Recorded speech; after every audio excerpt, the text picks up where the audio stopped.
Steve Jobs, a businessman, an American inventor who founded and led Apple to become the world's leading technology company. But do you know what have made the Steve Jobs we know today? So we have to go back in time on February 24, 1955 in San Francisco, where Steve Jobs was born. Steve Jobs' biological mother, Joan Schiebel, falls in love with a Muslim man and is pregnant with Steve Jobs, but was strongly opposed by both sides of the family. So Schiebel went to San Francisco, gave birth to Jobs by herself, and sent him to Clara Jobs and Paul Reinhold Jobs. But Mr. and Mrs. Jobs never expected to have adopted such an unruly child. Mrs. Claire once thought, "Is it too late to send him back?" In school, Jobs and his best friend were devil counterparts. They covered the entire school boards with posters, "Bring your pet to school." And the result was a bunch of dogs and cats running around. They swapped the logs on all the bicycles in the school.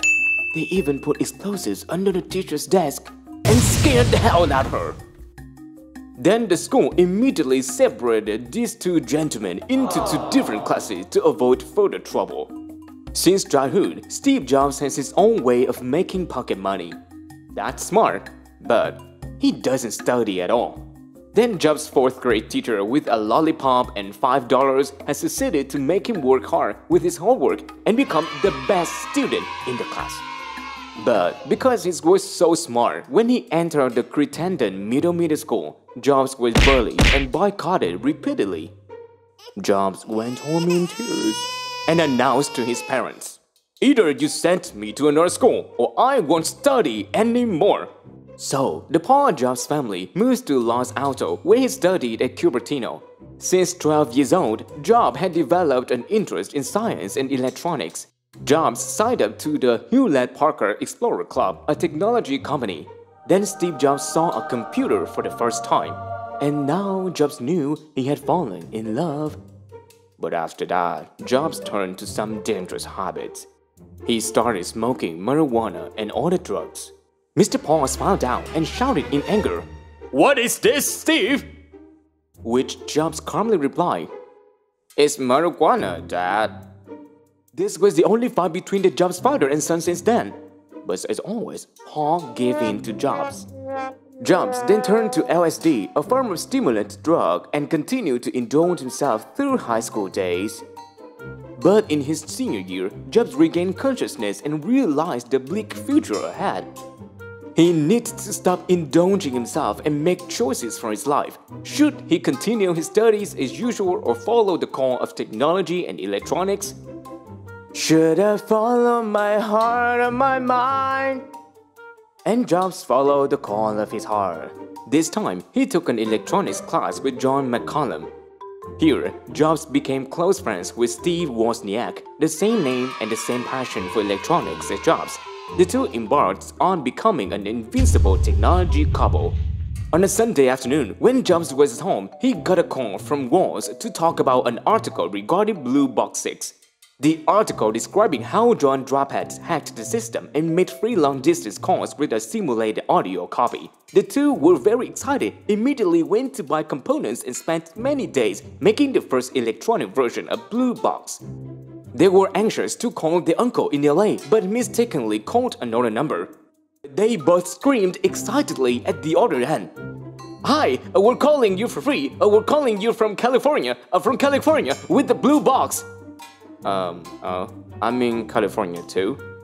Wanted to focus on technology, innovation, and dare not think about business. But Jobs has always been much daring. He decided to market it for $150. They made more than 100 Blue Boxes and sold most of them.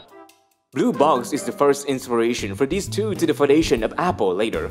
At college age, Jobs insisted on entering Reed College, the university with the most expensive tuition in the country. The cost of the school was beyond the financial ability of his parents. They advised Jobs to choose another school. But once again, the rebellious young Steve Jobs issued an ultimatum. "If I don't study at Reed, I won't study anywhere." But after studying in Reed for a while, Jobs began to feel bored because he had to study subjects that he didn't want to touch at all. He met the school principal and stated his opinion. I just want to study the subjects I like, and I don't want to pay the tuition. Unexpectedly, Greed agreed. So since then, Jobs happily went to school with much flexibility, including some of the strange subjects calligraphy class. This class helps Jobs learn the variations with brush strokes, text spacing, italics, bold. Thanks to that, the Mac later is equipped with a variety of rich and beautiful typefaces. In the early 1970s, when the computer industry, especially personal computers, became addictive with the mantra, turn on, start up, log in. But then Woos was thinking about how the keyboard, monitor, and computer could be all in one personal device, making them so much smaller. And that night, he stretched out what would come to be known as Apple the First. Jobs weren't impressed, shaking hands with Woos to upgrade and perfect this personal computer. At this point, Jobs realized the business potential of these products. He persuaded Woos to set up their own computer company, and so Apple was born in a garage. Then the Apple II was launched in 1977 with an impressive first-year sales of $2.7 million. After 3 years, it went up to $200 million. However, a number of Apple products later were reported with the major design failures, and consumers began to turn their backs. The directors are all very worried. Everyone blamed Jobs for hurting Apple. And finally, he got kicked out of Apple. At first, Jobs was so depressed and confused, he didn't know what to do. He even tried to register as an astronaut, but of course, no one accepted. But then, he realized the perk of this. Now, he didn't need to run anything. So, YOLO, let's unleash creativity. So over the next 5 years, Jobs focused on his passion with technology innovation and founded Next and Pixar. Next possessed the most modern technology at that time, but the price was too expensive. And Pixar created the world's first animation made completely by computer graphics, Toy Story. Even now, it still remains extremely successful with a series of famous animation. On February 24, 2006, Disney acquired Pixar for a value of $7.4 billion, and Next was acquired by Apple. This brought Jobs back to work with Apple. At this point, Apple has become seriously degraded, an old computer platform which could not keep up with Windows. The company's share price also plummeted. Jobs now decided to ditch some product lines and pour money into some core products that promised to advance in the future. And Apple had transformed completely when the iPod came out in November 2001. iPod has completely changed the way music plays and shares. Thousands of songs stored on a compact device, more than any other music player.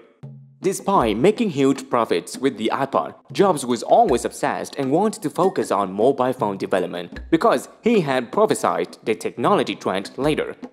And in 2007, the iPhone debuted, opening a new era of smartphones. No physical keyboard, no stylus pen, just users' fingertips. Along with the large touch screen, Mountain Touch, easy to use, application store, internet connection. Things that previously smartphones from BlackBerry or Microsoft did not have. Thousands of people lined up outside the Apple store to buy the iPhone, and they ran out of stock in just 1 hour. Since then, every time Apple launches a new product, it will stir up the entire technology market, ever bring up surprise and amazement to users. Apple has grown to become a billion-dollar empire and still now is a trend leader of the market. In early 2008, Jobs was told by his doctor that he had metastatic pancreatic cancer and had only 3 to 6 months to live. Both he and Apple refused to mention much of Jobs' condition, but everyone can clearly see how he was getting thinner. Steve Jobs continued to fight the pain of cancer and pursued his endless passion for technology. He still consistently researched and came up with new ideas for Apple despite declining health. But he also could not conquer death. On October 5, 2011, Steve Jobs passed away, leaving a fortune of $14.1 billion, a giant technology empire for the next generation, lent infinity grief for a talent of the electronics industry. Would you like to know more about other celebrities' biographies? Please leave a comment below. Subscribe YouTube In Breaking channel now to follow more of our interesting videos. And please hold on, let's study English with us via the following vocabulary list.